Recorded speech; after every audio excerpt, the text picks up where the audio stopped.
nagaa mootummaa Itoophiyaa fi waraana bilisummaa Oromoo gidduutti taasifamaa jiru miira gammachuu olaanaadhaan uummata Oromoo biraa eegamaa jira.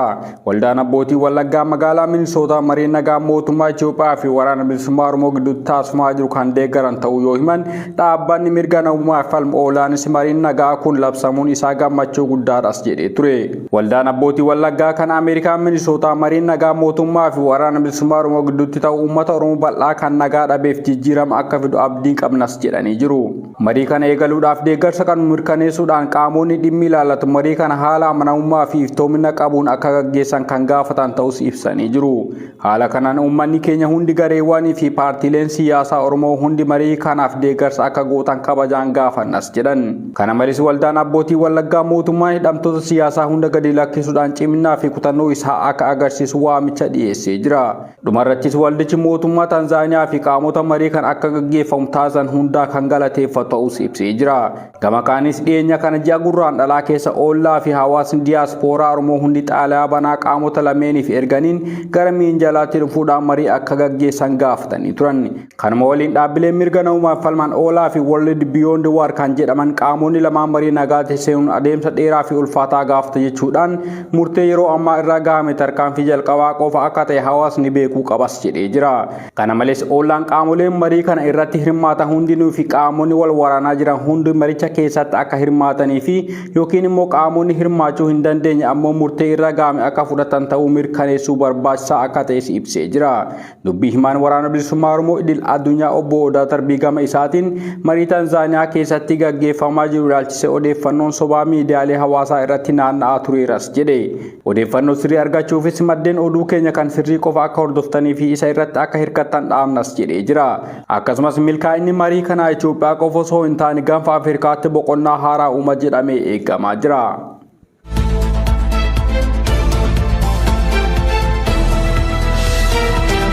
Miseensa hojii raawwachiiftuuf itti gaafatamaan waajjira paartii badhaadhinaa damee Amaaraa obbo Girmaa Yeshixilaa kamisa eebila 27/2023 haleellaa irratti raawwatameen ajjeefamanii jiru. Aangaa olaanaa paartii biyya bulchaa jiru kan ta'an obbo Girmaan hidhattoota eenyummaan isaanii hin beekamneen kan ajjeefaman magaalaa guddoo biyyattii Finfinnee irraa gara kaabaan kiiloomeetira 250 fagaatu irratti ture.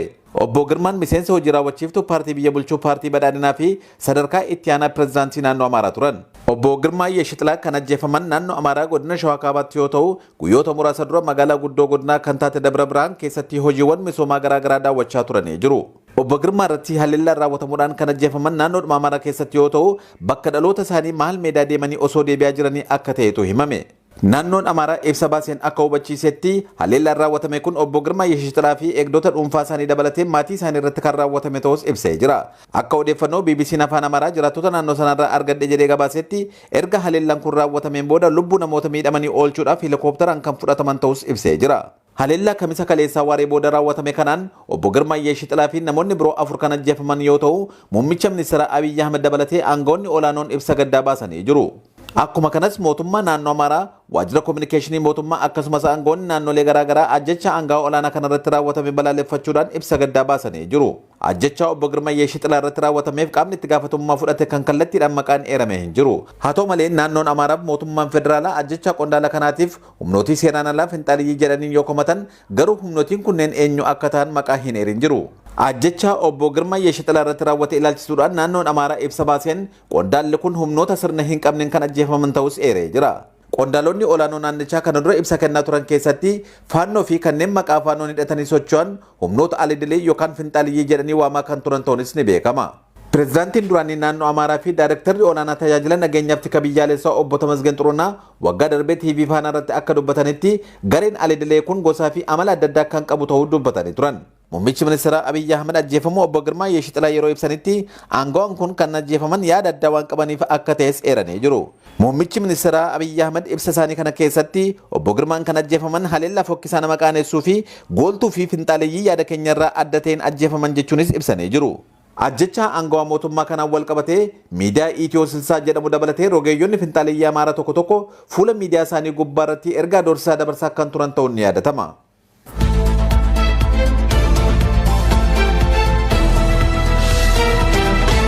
Giddugala Oromiyaa keessatti waraanni mootummaa Itoophiyaa namoota nagaa ajjeesuuf manneen uummataa barbadeessuu hammeessan.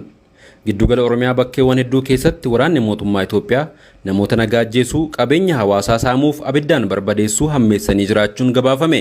Gabaasa arganneen kaaba Shaggar Aanaa Kuyyuu Ganda Roggeetti eebila 25/2023 nama maqaan isaa Dabalaa Ida'aa jedhamu yakka tokko malee ajjeesuun himameera. Keelloon akka odeeffatetti Dabalaa Ida'aa kan jedhamu kana erga ajjeesanii booda loon 6 jalaa uffachuu fi qabeenya hedduus mancaasanii jiraachuu odeeffannoon arganne ifoomseera. Namni kun hawaasa nagaa meeshaa maleessa ta'uus odeeffannichi qulqulleesseera. Lixa Shaggar Aanaa Abuunaa Gindabarat gandoota garaagaraa keessatti ammoo manneen uummata Oromoo nagaa abiddaan barbadeeffamaa akka jiru gabaasichi caqaseera. Waraanni mootummaa Itoophiyaa maqaa sakattaa waboo jedhuun humna waraanaa uummata keessa bobbaasuun namoota ajjeesaa fi mana akkasumas qabeenya uummataa barbadeessaa jiru kan jedhu gabaasichi eebila 24/2023 Lixa Shaggar Aanaa Abuunaa Gindabarat gandoota garaagaraa keessatti manneen uummataa 10 gubuu himameera. Akkasuma borumtaa isaa immoo jechuun eebila 25/2023 gandoota Gooroo Dhoqonuu fi Doggomaa Yagootii keessaa manneen uummataa hedduu ibiddaan barbadeessaniiru jedha gabaasichi. Ganda Gooroo Dhoqonuu keessaa maqaa namoota manni jalaa gubatee kan maqaan argame Daamxoo Bokonaa, Daanyee Amantee, Admaasuu Xaafaa, Tarreessaa Raggaasaa, Amanuu Abarraa, Taajjabaa Qadiidaa, Tolasaa Hillikuu, Shuumii Caannee yoo ta'an ganda Doggomaa Yagootii keessaa ammoo Jaambii Bochee jalaa mana 2 fi midhaan kumtaala 10 gubaniiru jedha odeeffannoon qabnu. Hawaasni manni duraa gubatee qabeenyi isaa barootaaf kuusataa turan hambaalee meeshaa aadaa kaan dabalatee guutummaatti barbadaa'ullee himameera. Waraanni mootummaa dararaa fi shororkaa ulfaataa hawaasa Oromoo godina Shawaa Lixaa Aanaa Gindabaratii fi godina Shawaa Kaabaa Aanaa Yaayyaa Gullalleetti bifa addaan geggeessaa kan jiru yoo ta'u manneenii fi qabeenya hawaasa nagaa hedduu barbadeessaniiru. Aanaa Gindabarat ganda Coommee bakka addaa Bashoo jedhamutti tibbana jechuun eebila 26/2023 dargaggoo Taarikuu Abbabaa jedhamu humnoonni mootummaa ajjeesuu gabaasameera. Taarikuun barataa kutaa 9ffaa fi maatii isaa waliin osoo hojii qonnaarra jiruu qabuun bakka Qarree Guraa jedhamutti sababa tokko malee ajjeesuun gabaasni arganne ifoomsa. Aanuma Gindabarat ganda Qarree Doobbii bakka addaa Jamoo fi Doobbii jedhamuttis guyyuma wal fakkaataa jaarsa biyyaa fi nama wallole araarsuun kan beekaman obbo Daaksisaa Toleeraa jalaa mana 2, obbo Girmaa Ijjiguu jalaa mana jireenyaa tokko qabeenya manicha keessa jiru hunda waliin gubuun barbadeessaniiru jedhu jiraattonni. Dabalataan roobii darbe eebila 26/2023 barataa Siisaay Shuggii qabanii fuudhanii waan deemaniif maatiin ilmi isaanii lubbuun jiraachuu fi dhiisuusaa yaaddoo keessa jiraachuu gabaasaaleen bahan himaniiru. Aanichuma ganda Goda Jabaatti eebila 24/2023 mana aadde Tsaadaa Sanbataa kan ilmi ishee Bookii Damee dabalatee Tasfaayee Abbabaa, Addunyaa Bunee, Ijaaraa Hundee fi Tashoomaa Hundee jedhaman mana jalaa ibiddaan barbadeessuu gabaafame. Ganda Buyyamaa fi Qo'aat mana obboleettii gooticha badhaadhaa Dilgaasaa kan Faayisee Dilgaasaa kan ilma ishee Tasfaayee Baqqalaa fi Haayiluu Tolchaa dabalatee kan namoota biroos gubamuu odeeffannoon arganne ifoomseera. Yakki waraanaa kun wayita waa'een nagaa haasaamaa jirutti dhaqqabaa akka jiru kan himan hawaasni Oromoo adeemsi mootummaa Itoophiyaa itti jiru gama tokkoon waa'ee nagaa lallabaa hawaasni akka walii hin dirmanne odeeffannoon haalaan akka hin baane taasisuun gocha hammeenyaa raawwatu jabeessee jiraachuu eeraniiru. Oromiyaa godina Arsii Bahaa Aanaa Martii gandoota adda addaa keessatti waraanni mootummaa Itoophiyaa namoota nagaa ajjeese. Mootummaan Itoophiyaa wayita miidiyaa qabuun waa'ee nagaa lallabaa jirutti illee dararaaf ajjeechaa hawaasa Oromoo irraan ga'u daran hammeessuu gabaasaaleen ba'an ifoomsan. Odeeffannoo kelloo miidiyaan argate akka eeretti godina Arsii Bahaa Aanaa Martii keessatti ajjeechaan jumlaa hawaasa nagaa irratti adeemaa akka jiru himame. Naannichatti akkuma Oromiyaa kutaalee hedduu keessatti adeemaa jiru tajaajila intarneetaa addaan kutuun quunnamtii hawaasaa bakka hin jirretti ajjeechaan adeemaa jiraachuun ifoomeera. Sababa tajaajilli intarneetii addaan citeef odeeffannoon bubbulee bahee akka addeessetti Aanaa Martii ganda Heellaa Gadullaa keessaa qeerroo qabuun magaalaa Abboomsaatti hidhaa turan 6 torbee darbe eebila 17/2023 mana hidhaatii baasuun bakka addaa Dhagaa Cabsaa jedhamutti rasaasaan ajjeesuun gabaafame.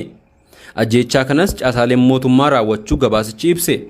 Qeerroowwan ajjeefaman kunis Jundii Buna Cafaa, Ahmad Haji Abdallaa, Tsaadiq Abdallaa Haji Duubee fi namoota 3 kan maqaan hin argamin dabalatee mana hidhaatii baasuun ajjeefamuu odeeffannee jirra. godinuma Arsii Bahaa aanaa Martii ganda Wataroo Diinoo bakka addaa Xenxichoo jedhamutti dargaggeessa ganna 28 maqaan isaa Tunnee Sheekoo Kaawoo jedhamu eebila 10/2023 waraanni Bilxiginnaa ajjeesee gatuu gabaasni argamne ibsee jira. Ajjechaan hawaasa nagaa irra guyyaa guyyaan dhaqqabu ammallee daranuu hammaatee jiraachuu gabaasichi ifoomsa.